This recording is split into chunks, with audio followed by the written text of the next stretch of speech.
اللہ تعالیٰ کی شان کریمی دیکھیے کہ حکم دیا کہ جو بندہ فوت ہونے والا ہو، جو اس کے پاس موجود ہیں وہ اس کو کلمے کی تلقین کریں۔ لقنوا موتا، تم اپنے مرنے والوں کو کلمے کی تلقین کرو۔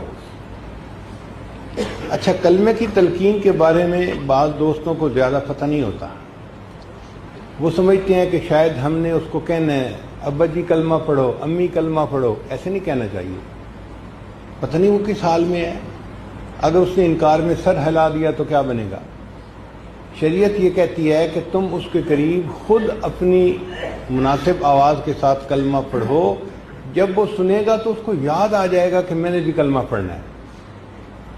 اب اس سلسلے میں ایک دو باتیں ذہن میں رکھیے کہ عام طور پر جو بندہ مرنے والا ہوتا ہے نا، تو ڈاکٹر لوگ اس کو نشے کا ٹیکہ لگا دیتے ہیں۔ اگر آپ کبھی ایسی صورتحال میں ہیں